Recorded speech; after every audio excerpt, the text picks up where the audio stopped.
তো জিওগ্রাফার্স আমরা এখন প্রাইমারি অ্যাক্টিভিটি বা প্রাথমিক কাজকে একটু বিস্তারিতভাবে জানবো।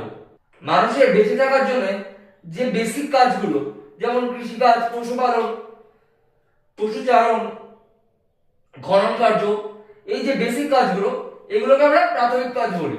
এটা আমরা আগেও জেনে এসেছি।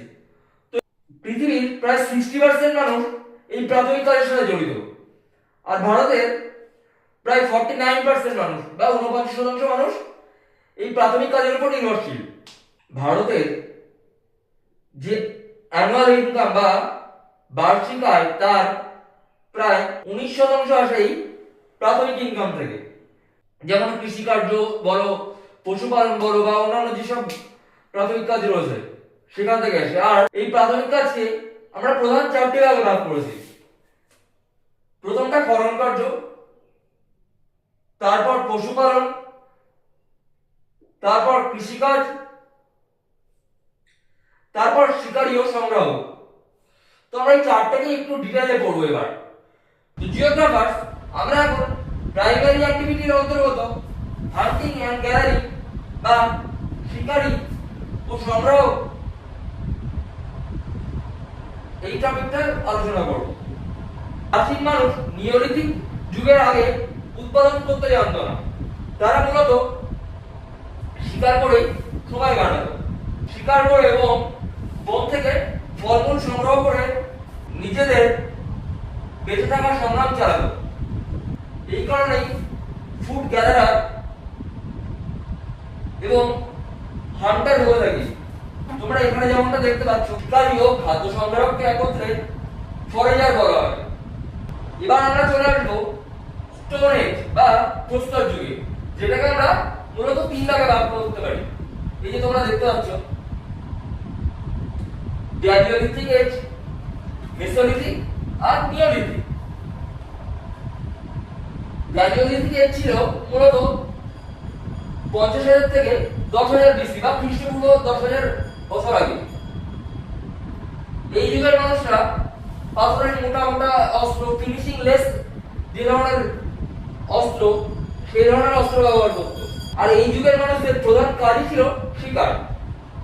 এরা ম্যাক্সিমাম সময়টা বা রাতের প্রায় 90% অংশ এই শিকার থেকে যুক্ত বা সংগ্রহ করত।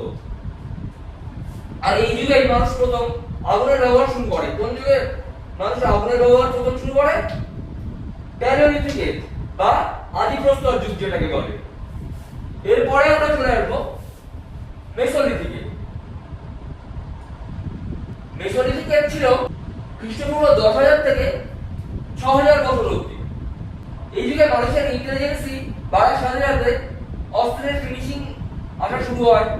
আকৃতিতে তা অনেক ছোট হয় আগের তুলনায়। এই যুগে মানুষ প্রথম মৎস্য শিকার করা শুরু করে নদী বা ছোটখাটো যে আশেপাশে যে জলাশয় আছে সেখান থেকে। এবং এই যুগের মানুষদের একটি অন্যতম বিশেষ বৈশিষ্ট্য হলো এরা স্থায়ী বসবাস করার সূচনা ঘটায়। এরপরে লাস্ট আমাদের নিওলিথিক এজ বা নবপ্রস্তর যুগ। নবপ্রস্তর যুগের সময়কাল খ্রিস্টপূর্ব 6,000 থেকে 1,000 বছর অবধি। এই যুগে মানুষ প্রথম উৎপাদন করতে শেখে। কোন যুগে মানুষ প্রথম উৎপাদন করতে শেখে? নিওলিথিক এজ বা নবপ্রস্তর যুগে। এছাড়াও পশুপালন, স্থায়ী বসবাস, এরকম বেশ কিছু গুরুত্বপূর্ণ কাজ এই নিওলিথিক যুগে শুরু হয়।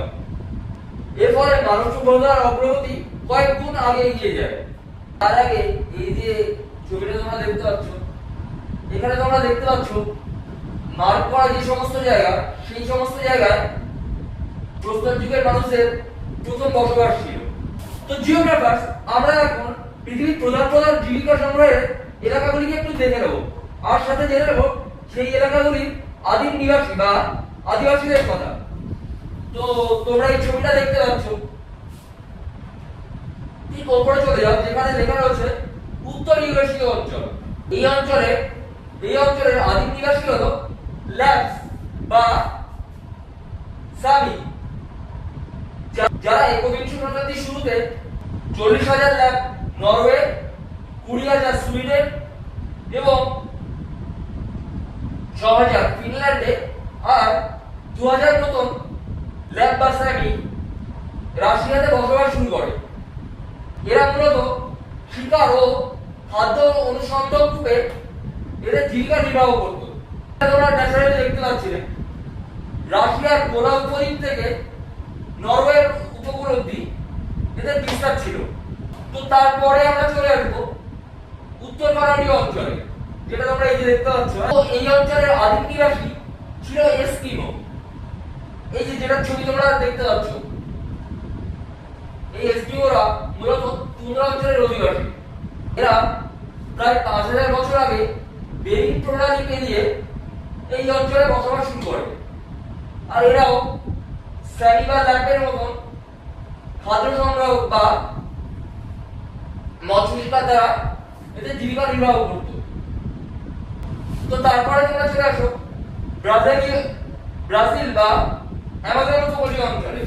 একাধিক উপজাতি বসবাস করত এবং তাদের জীবিকাও ছিল ভিন্ন ভিন্ন। প্রথমেই আমরা জানবো নাম্বিকুয়ারা আর মাচিসদের সম্পর্কে। মাচিস ও নাম্বিকুয়ারা উপজাতির মানুষদের তোমরা দেখতে পাচ্ছ, এদের দেখতে অনেকটা এরকমই ছিল।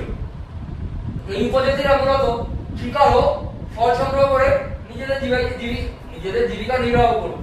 তারপরে রয়েছে মুরা ও গুয়ার। এরা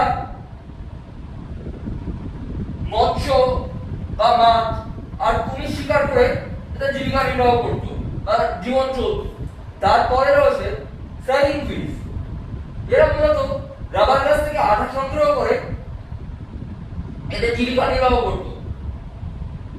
এবং লাস্ট রয়েছে জিভারো ও সিপিরো, যারা মূলত পশুপালনের মাধ্যমে এদের জীবন চালাতো। তারপরে চলে আসো গ্রীষ্মমন্ডলীয় আফ্রিকাতে। তো এই অঞ্চলে বিখ্যাত উপজাতির কথা আমরা জানবো। প্রথমটা হচ্ছে পিগমি, যারা ফল মূল তুলনামূলকভাবে বড় জন্তু শিকার করে নিজেদের জীবিকা নির্বাহ করত।